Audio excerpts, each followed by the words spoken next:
Ladies and gentlemen, welcome back to the workshop and part 4 of making a medieval knight shield, one of my biggest projects to date.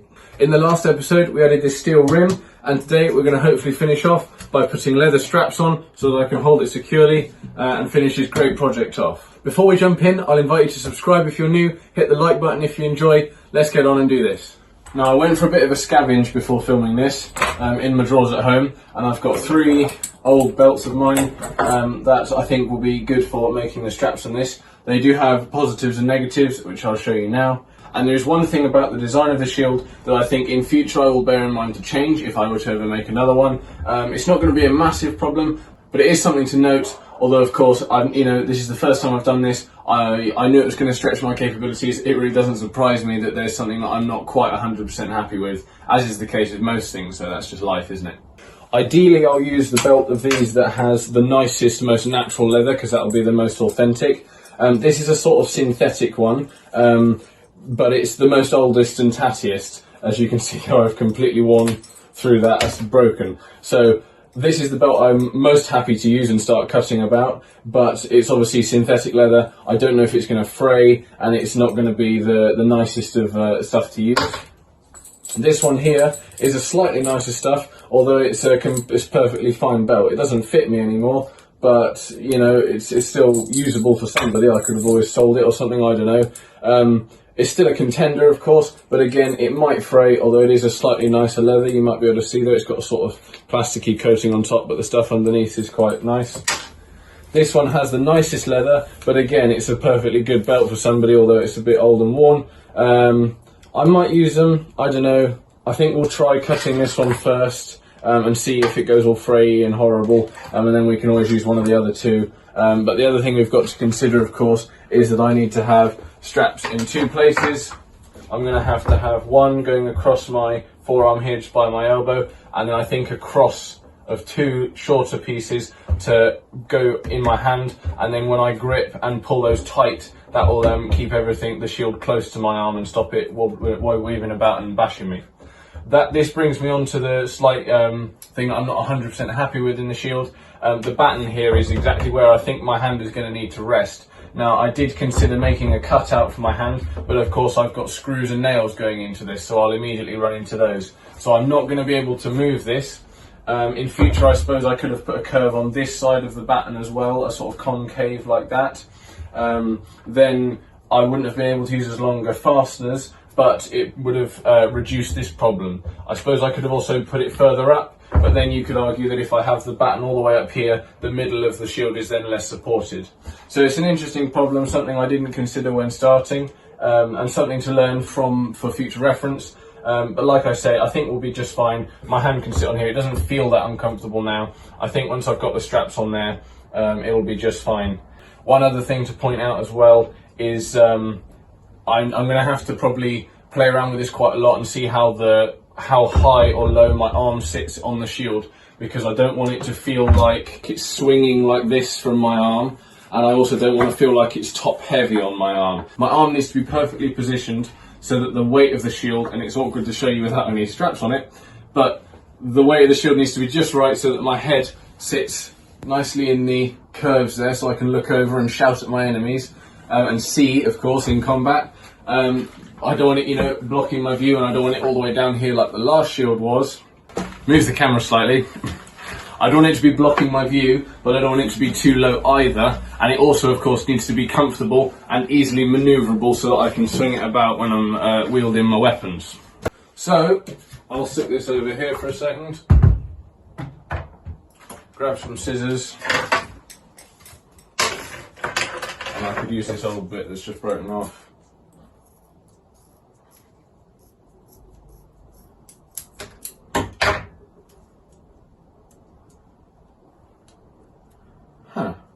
I mean, it's not fantastic.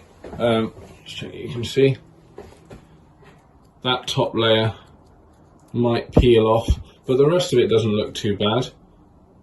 Focus, there we go. The rest of it doesn't look too bad. I think this down here is where I just wore it for so long, it's actually worn completely through that hole and snapped off in the end, but that looks alright. We could start with this certainly and see how it goes. maybe I'll start with an arm strap over my forearm here like this. Yeah. Other thing I should mention is that Matt's not here again, so might be quite difficult. I have a feeling that this is going to be the sort of video where I need 1,000 pairs of hands to hold and cut and nail and film and everything else. So I'll do my best.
Okay, I've nailed it on for the bottom of my arm and tried it out. I think the first thing I'm noticing is that the tiny bit of slack that I need to allow in order for me to get my arm in and out is causing the shield to hang down and pull the strap up this way.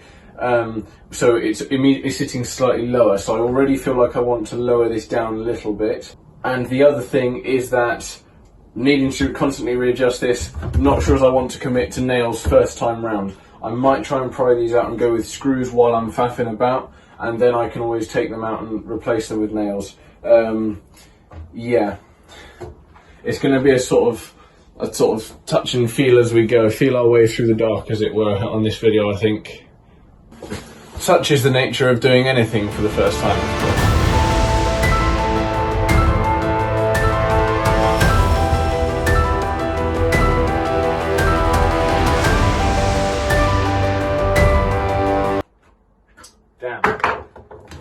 Okay, that's annoying. I can't pry the nails out without damaging the leather or the wood.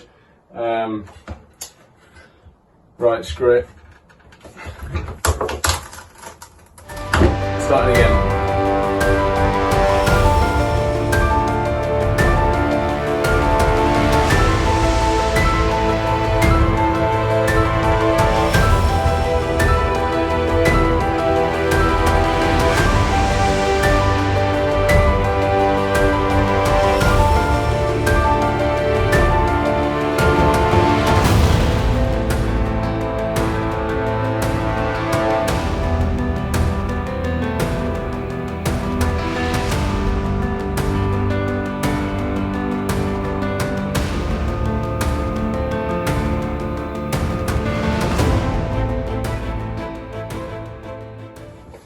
Okay, that feels much better. It's just ever so slightly lower. I think the amount of slack I've left is just perfect for me to be able to get my arm in quickly. You know, like I'm being attacked, so I need to rush quick, put my shield on situation. I can quickly slide my arm in there just about, and then grab it and get ready to go. And it's still going to be tight enough, but not too tight that then I can't get my arm out, and equally not too loose that when I'm trying to fight with it, it's swinging about all over the place. The screws have also done a good job. I think I will replace them with nails if I can at the end, but for now I'll leave them as they are. And I think that to speed the process up, because all I'm going to do is the same thing but up here and in a cross shape rather than just one, we'll do one of these. Except that was a rubbish clap. We'll do one of these. So we now have two. And I can tell you a couple of things. Number one, it's certainly historically accurate in terms of weight. It's pretty damn heavy now. I can already start to feel the strain in my shoulder, but I'm fairly confident that this is a fairly accurate representation of just how heavy a shield like this would have been. So as far as I'm concerned, I'm in for the full historical accuracy experience. so that's fine by me. The other thing I can tell you is that my arm is mounted too high, because I can already feel the bottom of the shield starting to pull in towards my hip, which is not good. It makes it difficult for me to lift it up above my head. It makes it difficult for me to hold it in front of me even, and as well to swing it round and clobber someone in the head with it. I can already feel the bottom starting to drop down. So I need to move my arm lower, so everything's going to have to come lower, which is why I use screws. I'm glad I did that now. The other thing is that this one is stretching, so it's a little bit loose, but there's not a lot I can do about it. The only leather I've got is equally stretchy, so I think for now I'm just going to stick with it and reduce the amount of times that I rip it off and start again to save material in that respect. And the hand one I've made slightly too tight. So these sort of fine adjustment things is what I'm going to keep doing now. I might stick you on a time lapse while I do it, and yeah, I'll try and get it fine tuned in and in a comfortable position. But so far so good. Overall, I'm definitely really pleased with it. I didn't bring my toy sword with me, but I have got something else I might be able to use in a minute. I'll grab it out in a second. But yeah, so far I'm pretty happy with the height. Putting my arm lower will raise it up just a touch. You can see there, you can see just a little bit, maybe too much of my face. It might want to be about maybe there instead, to make it a sort of comfortable, you know, because in the battle I would have it right up against my shoulder to take any impacts. My face would be needing to just peek over here with the curve, with my weapon at the ready. So I'm happy with how far it comes down, and I like the curve. It really feels like it is hugging my body, which is just what I wanted. So overall, really happy. Some fine adjustments to make though.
Okay then, ladies and gents, I've had a fettle about with it. I'm happy with the straps now. Yeah, it's still heavy, but that's fine. I've lowered everything down, put everything in with nails. I have got one sort of fail-safe screw on each end, but I'm happy to do that and have a combination. I have a combination on the battens. It's fine. I'm happy now that I can fix it securely to my arm. You might have seen in the time lapse that when I moved my arm down on the shield, instead of sitting flat on the batten here, my hand was then sitting on the edge, which wasn't very comfortable. So I got the plane out, and you might be able to see there I took the corner off of the batten there, and I used some wood glue to glue some felty stuff that I use as like rags in the workshop to the back of a piece of leather and screw that on there as a bit of padding. I'm not going to bother with nails there because I'm worried about, I was worried as it was about hitting screws and nails that are in the batten. Thankfully I've missed them all and it's on there good. So that adds a bit of protection. And yeah, as far as I'm concerned, the shield is now finished. The other thing I of course meant to say at the start of this segment was that the cameraman has now finally returned for the end of the project. So welcome back, Matthew. And one final thing. On the front here, a couple of my nails were ever so slightly too long. They are poking through, but that's okay because I've got just the tool for the job.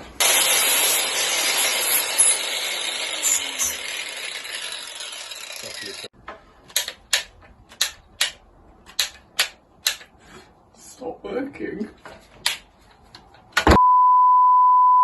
Mm-hmm. Yeah? Yep.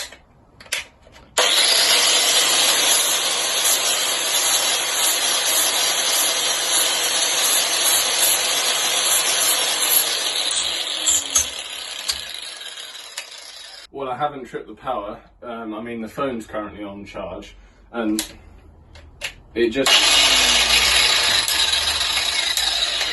That's definitely the grinder, and I can't feel that the cable has a loose connection anywhere. There's no break in the cable that I can see, so it must be something inside. I'm guessing to do with the switch. Scares the death out of you when you're trying it like this and all of a sudden it leaps into life, but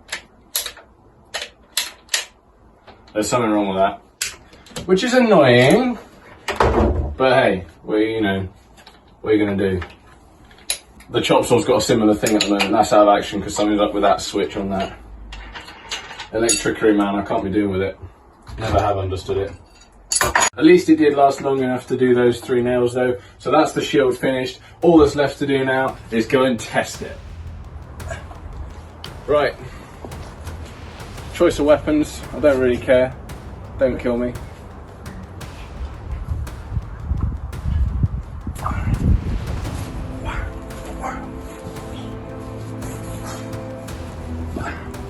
Phew. I still love this, man. I'm such a little child at heart.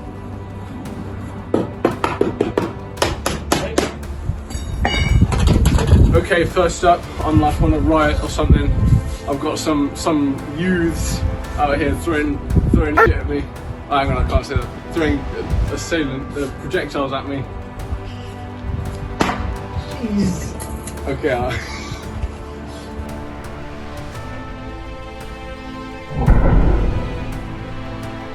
Right, brick, okay, hang on, let me compose myself. I'm going to protect my head, and I'm going to get behind it. Don't hit my leg. No. I'm ready.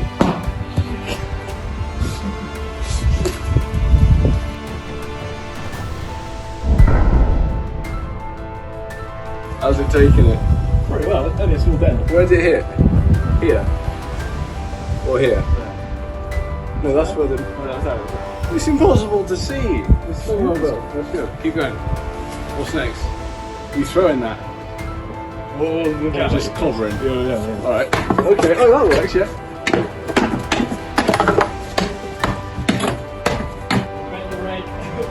Bent it? Yeah. Oh no. Use a sword on it. Clobber the rim and see how... Yeah, okay.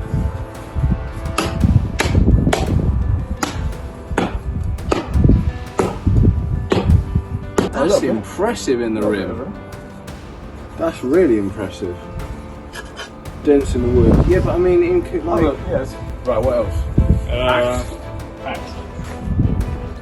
The strap does sometimes get stuck on my arm, but in the grand scheme of things, it's not much of a problem. Right, this is not a throwing axe, but it'll do, and I really hope it doesn't break.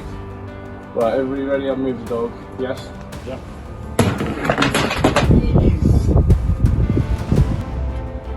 I mean, we've split a board, but it's a thin split. That went in right there. That's pretty good actually. Because I mean, that was only a gentle throw to give it one rotation before it went in. But I'm happy with that, and can they see there the other gouges? Yep. I mean, how hard were you hammering on it with the bar? Quite hard, like moderately hard. That's what she said! Yeah, and all of the rim as well, where he was smashing on it, is pretty much unscathed. And it held on my arm fine when he was clobbering at it as well. Right, now the mob's getting more dangerous because people haven't subscribed to the channel. They're starting to throw rotten fruit now, so we're gonna protect ourselves out with being... Ah!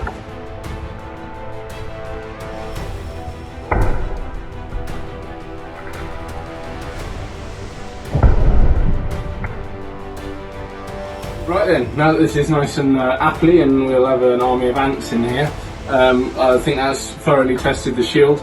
I'm really happy to have done this project. I said it was going to be something just for fun to stretch my capabilities. It has definitely done that. Yeah, some challenges, we've got some new tools out of it, which is always good.